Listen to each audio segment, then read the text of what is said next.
Un Real Madrid plutôt bien, en forme, qui doit continuer sur sa lancée avec des résultats positifs, surtout après la belle semaine qu'on a connue, remplie de succès. Bien évidemment, il y a d'autres matchs qui attendent le Real Madrid. Déjà, évidemment, ce samedi 1er novembre à 21h face à Valencia. Et c'est justement le sujet principal de cette vidéo, parce qu'on va se projeter évidemment sur ce match-là, los Chavales. Buenas a todos y a todas, j'espère que vous allez bien. C'est Baki Koune des Madrid. On se retrouve pour une nouvelle vidéo, comme d'habitude, à propos du Real Madrid et surtout sur cette 11e journée de la Liga qui est évidemment importante pour le Real Madrid. Ce sera bien sûr face au club Che de Valencia ce samedi 1er novembre à partir de 21h. Et comme vous le savez, débrief d'avant-match à ce sujet-là. Vamos! Eh bien, los Chavales, toujours un plaisir de vous retrouver, comme vous le savez, par rapport au Real Madrid, toujours sur cette continuité de cette saison 2025-2026, avec plein de matchs qui se sont passés maintenant pour le Real Madrid. On arrive déjà à la 11e journée de la Liga, surtout on commence à arriver à la moitié de la saison, puisqu'il reste que quelques matchs, déjà tout le mois de novembre, et ensuite il restera le mois de décembre avant une petite pause, avant que l'année 2026 ne débute pour le Real Madrid. On le sait, très belle semaine donc pour le Real Madrid de la semaine passée, avec une belle victoire aussi face à la Juventus de Turin, même si ce n'était pas forcément facile. Et ensuite, cette victoire tant attendue par le Real Madrid face au FC Barcelone, 2-1, comme vous le savez, grâce à des buts de Kylian Mbappé et de Jude Bellingham, qui permettent aussi au Real Madrid d'être plus que jamais leader de la Liga, avec 5 points d'avance sur le rival Blaugrana. Donc on le sait, on aura vu pas mal de belles choses. Il y a eu malheureusement de mauvaises nouvelles côté Real Madrid, notamment avec cette blessure de Dani Carvajal qui sera donc absent pour plusieurs mois. Donc bien sûr, ça réduit le nombre de latéraux droits pour Xabi Alonso puisqu'on n'a que Trent Alexander-Arnold. On sait aussi que Federico Valverde peut dépanner à ce poste-là. Il l'a très bien fait pendant que l'international des Three Lions et l'international espagnol étaient absents. Il semblerait que Trent Alexander-Arnold va reprendre petit à petit ce poste-là, mais on sait que Federico Valverde peut aussi dépanner plus que très bien ce poste-là, même si le Uruguayen préfère jouer en tant que milieu de terrain. Donc on le sait, c'était malheureusement les mauvaises nouvelles. Maintenant, il fallait s'entraîner pour les joueurs du Real Madrid. On peut dire qu'entre guillemets, il y avait une semaine de repos puisqu'il n'y avait pas de Champions cette semaine. Donc ce qui fait qu'il n'y avait pas de match en milieu de semaine, ce qui nous laisse une semaine de repos avant d'arriver dans cette 11e journée de Liga face à Valencia. Et justement, Valencia, un adversaire qu'on connaît très bien du côté du Real Madrid. C'est un classique de la Liga, comme vous le savez, puisque Valencia reste malgré tout un club mythique du championnat d'Espagne, même si c'est vrai qu'il est en difficulté sur ces dernières années. On le sait, ça a quand même fait aussi des finales de Champions League, notamment dans les années 2000. Ils ont eu de très grands joueurs comme par exemple David Villa ou encore David Silva. Donc on le sait, très bon club, très grand club, le CF Valencia, maintenant qui est dans les dernières places au classement en Liga. On le sait, c'est toujours très difficile, mais même si on sait que c'est toujours difficile, pour Valencia, c'est un adversaire qui pose quand même pas mal de problèmes au Real Madrid. On l'a vu souvent avec le club Che sur les dernières confrontations, notamment à Mestalla. Il me semble que c'est qu'une seule victoire pour le Real Madrid, qui était que la saison dernière, avec notamment ce but de Jude Bellingham dans les dernières minutes. Sinon, on sait que le club Che avait vaincu le Real Madrid la saison dernière du côté du Bernabéu 2-1. Donc on le sait, un Valencia qui peut être en difficulté, mais qui peut quand même poser des problèmes à ce Real Madrid-là. On le sait, les hommes de Xabi Alonso sont parfaitement au courant. Et il y a eu aussi cette conférence de presse pour le coach espagnol avant ce match face à Valencia, comme d'habitude, donc ces conférences de presse d'avant-match où Xabi Alonso a été bien sûr questionné. Il a parlé justement du fait que c'était toujours difficile de rester concentré après une grande semaine ou après une grande victoire. Donc notamment avec sa victoire face au Barça lors du Classico, il y a eu un match aussi face à la Juventus en Champions League qui n'était pas forcément évident à gagner, même si les Real étaient plus que favoris puisque ce n'est plus la Juve d'avant. Mais d'un niveau prestige, ça reste quand même, comme on disait, très prestigieux d'avoir 2 victoires consécutives face à 2 des plus grands clubs en Europe. Et justement, c'est vrai qu'on peut avoir tendance à lever le pied. Et justement, c'est quelque chose que Xabi Alonso ne veut pas voir se produire. Donc, un Real Madrid qui baisse un peu le pied parce que ça restera, comme on disait, assez difficile. Et justement, quand on sait que c'est un Real Madrid qui va affronter une équipe de Valence contre qui il a toujours des difficultés, méfiance de ce côté-là parce que ça ne va pas être évident. Ensuite, c'est un Xabi Alonso qui a continué avec sa conférence de presse. Il a bien précisé que l'équipe, que tout le Real Madrid avait hâte de continuer sur cette lancée. Parce qu'on le disait, cette lancée, elle est quand même aussi plus que positif. On avait vu aussi cette page à la une, notamment du côté de Marca. On parlait de cumple su profecia, donc un Xabi Alonso, voilà, qui accomplissait sa prophétie parce qu'on le disait qu'il promettait de belles choses aussi après cette défaite du côté du Metropolitano. Souvenez-vous, 5-2 malheureusement pour l'Atlético face au Real Madrid. Et derrière, ce sont que des résultats positifs qui se sont enchaînés. Et ça, vraiment, ça fait extrêmement plaisir du côté du Real Madrid parce que c'est un Real Madrid qui aura su se remettre la tête à l'endroit, qui aura su se poser les bonnes questions, qui aura su se remettre en question justement. Et là, des résultats positifs, bien qu'on le sait, on a parfaitement conscience que ça ne reste pas parfait du côté du Real Madrid. Il y a encore beaucoup de choses à améliorer, mais ça, les joueurs et Xabi Alonso en ont parfaitement conscience et ça a l'air d'aller dans le bon sens. Donc ça, c'est vraiment quelque chose de positif du côté de Madrid. Ensuite, on a continué, on sait toutes les polémiques également qu'il y avait eu autour du cas Vinicius Junior avec sa sortie pleine de frustration face au Barça. On le sait, on en avait déjà parlé notamment sur mes chaînes TikTok, Instagram ou encore Facebook du fait que c'était un Vinicius Junior qui se donnait à fond. Il montrait justement qu'il avait envie de mouiller le maillot pour le Real Madrid. Ça, effectivement, c'était une bonne chose. Mais comme ça lui avait été reproché, attention à certaines attitudes qui sont montrées parce qu'il reste quand même le troisième capitaine du Real Madrid. Donc il y a un exemple à donner à tous ses partenaires ainsi qu'aux fans. Et c'est là justement que Vinicius Junior a failli, d'où son communiqué justement qui était pleine tout simplement d'authenticité, qui était pleine de conviction, qui était pleine de sincérité, qui a montré aussi la satisfaction de Xabi Alonso puisqu'il disait que le message de Vinicius Junior était vraiment très très important. Et surtout, bien sûr, ça montrait, comme on disait, pas mal de sincérité. Et surtout, voilà, c'était quelque chose vraiment de très très important pour l'effectif du Real Madrid, ce qui permet aussi d'apaiser notamment les tensions et de permettre au Real Madrid de continuer à travailler en toute sérénité, surtout quand on sait qu'en ce moment, il y a quand même des résultats positifs et ce serait dommage de gâcher tout ça.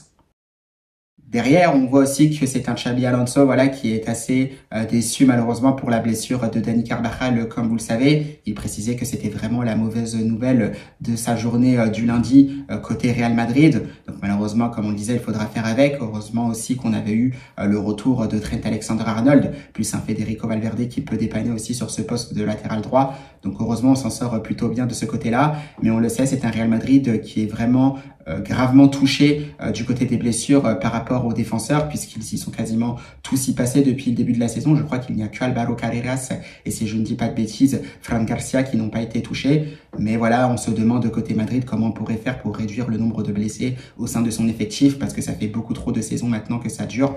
Donc à voir si on arrive à trouver une solution, mais force est de reconnaître que ce n'est tout simplement pas évident.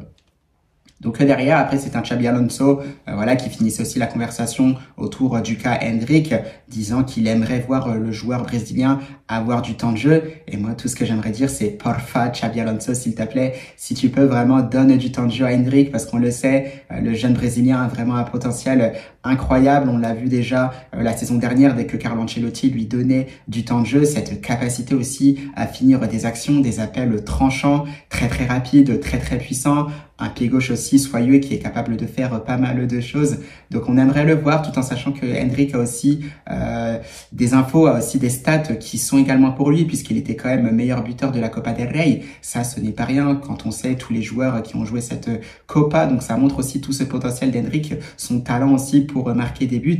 Et on aimerait que Xabi Alonso lui donne davantage du temps de jeu. Donc s'il te plaît Xabi Alonso, si tu peux le faire jouer face à Valencia, fais-le parce que ce serait vraiment important pour le joueur. Vraiment, comme il disait, avec cette idée aussi de concerner tout le monde parce qu'une saison, ça reste long. Donc Xabi Alonso aussi se doit de faire jouer Endrick, même si le contexte ne s'y apprête pas forcément, parce que le Real Madrid n'a que 5 points d'avance sur le Barça, et on le sait, avec une saison qui reste quand même longue, il faut se méfier de tout, d'où le fait de gagner absolument face à Valencia. Donc ça pourrait être logique que Xabi Alonso titularise, entre guillemets, son 11 quasi titulaire, avec peut-être quelques changements à certains postes, mais c'est vrai qu'Endrick, je pense que ça peut jouer face à Valencia ce samedi. On verra justement si Xabi Alonso titularisera le jeune Brésilien. Donc voilà pour cette conférence de presse qui était vraiment très très intéressante. Ensuite, on le sait, il y avait la remise du trophée entre guillemets pour le Bota de Oro, le soulier d'or pour Kylian Mbappé. Justement, ça a été fait. Il était en compagnie de son père. Il y avait Florentino Pérez qui était là, la délégation du Real Madrid bien évidemment, les joueurs du Real Madrid qui étaient également présents. On avait vu des photos, Kylian Mbappé qui était vraiment très très heureux de récolter ce trophée pour la première fois de sa carrière. On le sait, ce n'est jamais facile, tout en sachant que Kylian Mbappé aussi marquait énormément de buts lors des dernières saisons, notamment quand il était du côté du Paris Saint-Germain. Mais il y avait des joueurs comme Messi, comme Harry Kane, qui marquaient également beaucoup, ce qui fait qu'il n'avait pas eu la chance d'avoir ce trophée. Là, il a réussi à l'avoir, on le sait, avec 44 buts, toutes compétitions confondues avec le Real Madrid, 31 buts en 34 matchs de Liga. C'est tout simplement très très fort. C'est un Kylian Mbappé qui grave davantage son nom parmi les légendes du Real Madrid, surtout quand on sait qu'il y avait que 3 attaquants du Real Madrid qui ont eu ce trophée, à savoir Hugo Sanchez, l'attaquant mexicain qui était passé par le Real Madrid, Ronaldo, le Brésilien, bien évidemment, et comment ne pas citer Cristiano Ronaldo qui a aussi remporté ce soulier d'or. Donc on le sait, c'est un Kylian Mbappé qui grave son nom davantage dans le panthéon, on va dire, du musée du Real Madrid, et ça fait extrêmement plaisir parce que c'est un Français, on le sait, il est en forme, bien que cette saison 2024-2025 qui était sa première n'était pas facile d'un point de vue collectif avec le Real Madrid. Il monte davantage en puissance et ça se ressent sur le terrain, bien sûr, sur cette saison 2025-2026. On est content. Maintenant, qu'est-ce qu'il pourra faire de mieux Kylian Mbappé? C'est évidemment gagner des titres collectifs, notamment cette Liga, la Copa del Rey et bien sûr la Champions League qui est extrêmement attendue du côté du Real Madrid puisque ce serait la 16e. Donc on le sait, il faudra travailler d'arrache-pied pour le français car ça reste toujours difficile. Et d'ailleurs, on peut se poser la question et je vous laisserai répondre en commentaire Los Chavales, Kylian Mbappé qui est en forme, qui vient de remporter ce soulier d'or, marquera-t-il de nouveau face à Valencia un ou plusieurs buts? On aura la réponse bien sûr ce samedi à partir de 21h, mais dans tous les cas, vous pouvez vous prononcer Los Chavales dans mes commentaires, à savoir si le joueur français marquera ou pas face à Valencia. Donc voilà, une belle semaine pour le Real Madrid en soi, qui a pu se préparer tranquillement pour ce match face à Valencia. On attend une montée en puissance, on attend aussi beaucoup plus de régularité, beaucoup plus de sérieux notamment dans le jeu sur tout ce qui est ressortie de balle, parce qu'on le sait, ça avait aussi posé problème face au Barça. En témoigne cette perte de balle malheureusement de Arda Güler qui aura coûté un but au Real Madrid avec cette finition chirurgicale de la part de Fermín López. On le sait, c'est un Real Madrid qui est toujours exposé face à ses adversaires. On avait vu aussi cette passe lumineuse de Lamine Yamal dans les dernières minutes. Heureusement pour nous, Jules Koundé rate un peu son contrôle, ce qui permet à Courtois d'intervenir et d'éviter l'égalisation du Barça. Donc on le sait, ce sont des petits détails où ça peut coûter cher. Et là où justement Xabi Alonso disait qu'on pouvait baisser un peu le pied après de grandes victoires, et bien justement il faudra éviter ça face à Valencia parce qu'on peut être surpris comme on l'a été notamment la saison dernière. Mais c'est vrai que c'est un Real Madrid aussi qui part largement favori. On le sait, il y a des choses qui commencent à se trouver. On a vu que Tchouaméni était quasiment tout le temps titulaire. Pareil pour Dina Essène, Kylian Mbappé, ça ne bouge pas. Federico Valverde est titulaire la plupart du temps. Pas besoin de mentionner la titularisation à 100% de Thibaut Courtois. Carreras aussi, c'est quasiment pareil. Donc on voit qu'il y a un 11 qui commence à se dessiner. Il y a des petits changements par moment dans cette équipe du Real Madrid. On a vu que Camavinga ou encore Jude Bellingham avaient réintégré ce 11 de départ. Vinicius Junior qui commence par moment titulaire, qui commence parfois remplaçant. Il pourrait être d'ailleurs remplaçant au coup d'envoi face à Valencia. On attendra de voir la composition de Xabi Alonso donc ce samedi soir à quelques minutes du coup d'envoi. Et bien sûr, par moments, ça bouge un peu avec Franco Mastantuono ou Brahim Diaz. C'est un Franco Mastantuono aussi qui a beaucoup joué, qui a montré pas mal de choses, même s'il y a encore par moments pas mal de déchets. Il est encore en train de s'adapter. On n'oublie pas qu'il a que 18 ans, le jeune Argentin.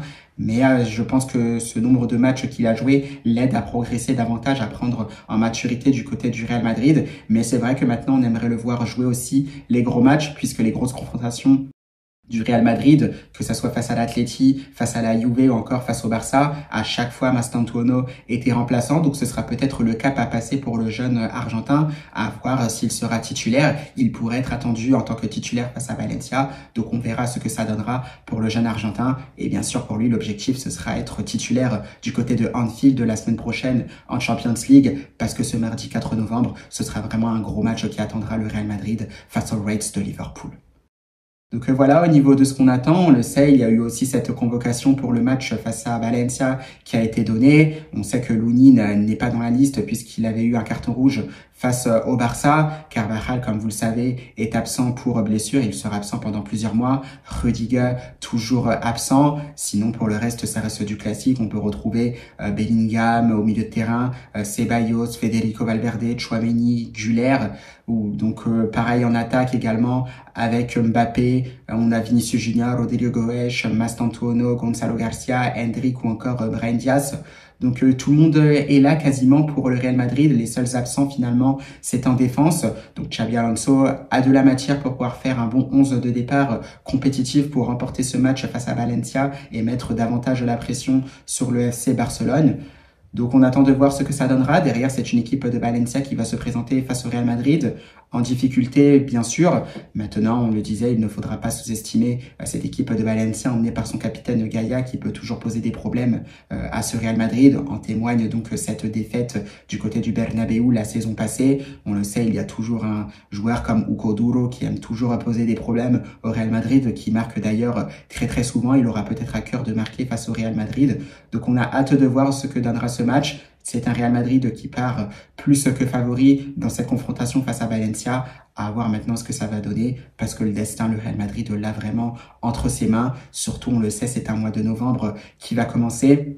Un mois de novembre plus que difficile pour les hommes de Xabi Alonso, puisque après ce match face à Valencia, ce samedi 1er novembre, ce sera que des déplacements, déjà avec un gros déplacement du côté de Anfield face à Liverpool la semaine prochaine, ce sera donc mardi 4 novembre, puis il y aura le match face au Rayo Vallecano le 9 novembre, donc derby madrileño qui ne sera donc pas facile, on le sait notamment avec ce match nul 3 buts partout la saison dernière, c'était lors d'un match aller, puis ensuite il y aura la trêve internationale avant que le Real Madrid ne se déplace à Elche, donc le 23 novembre. Jamais facile aussi du côté de Elche, avant justement de se déplacer en Champions League face à l'Olympiakos, donc ce sera le 26 novembre, et avant de clôturer le 30 novembre par un nouveau déplacement en Catalogne face à Girona. Donc on le sait, des déplacements pas faciles pour le Real Madrid, mais on sait que les Madrilènes, quand ils sont en bonne forme comme ça, ils sont capables d'enchaîner un mois de novembre avec plein de succès, avec des succès total. Maintenant, on espère que ça le fera pour les hommes de Xabi Alonso. Dans tous les cas, on y croit, mais il faut commencer petit à petit, pas à pas, partido après partido, match après match, en commençant par celui face à Valence. C'est samedi 1er novembre.